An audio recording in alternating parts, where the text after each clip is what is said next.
अब 5वें पार्ट में इस कथा को मैं आगे बढ़ाता हूँ। वो क्या हुआ, वो प्रेत योनि में हुआ धुंधुकारी और गोकर्ण पिंड देते हुए घर आया।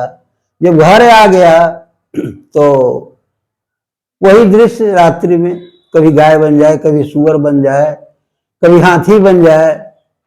तो गोकर्ण ने पूछा कि आखिर तुम हो कौन? धुंधकारी ने कहा, मैं आपका पुत्र, आपका भाई धुंधकारी हूं, और कौन हूं? उसने कहा कि मैं आपका भाई हूं, मेरा नाम धुंधकारी है। तो गोकर्ण ने कहा कि अरे तुम्हारी मुक्ति नहीं हुई, गया में मैंने पिंड दिया तो पर तुम्हारी मुक्ति नहीं हुई।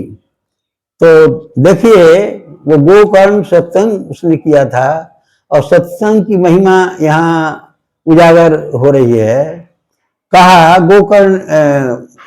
गोकर्ण ने कहा, फिर वही सुखदेव महाराज को बुलाया गया स्वर्ग से और कहा कि देखो 7 गो बड़ा बड़ा बांस मंगाया गया और उसके भाई को कहा गया कि तुम हवा में हो, प्रेत योनि में हो, उस बांस में प्रवेश करके और प्रतिदिन तुम कथा सुनना, सत्संग सुनना।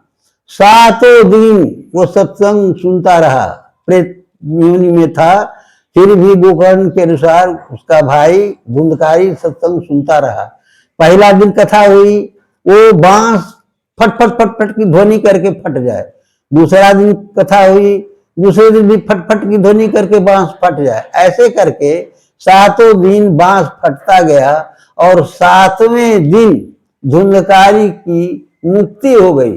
अब सोचिए कि सत्संग का कितना बड़ा प्रभाव है, कितना बड़ा अत्याचारी था धुंधकारी, इतना शैतान, इतना बड़ा पापी होने के बावजूद सत्संग की महिमा है कि 7 दिन सत्संग सुना तो उसको भी मुक्ति मिल गई।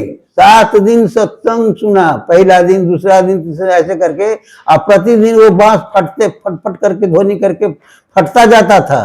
तो 7वें दिन उसको मुक्ति मिल गई, वो पाप से छुटकारा मिल गया।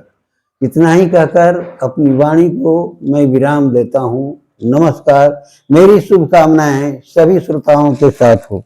जय हिंद, जय भारत।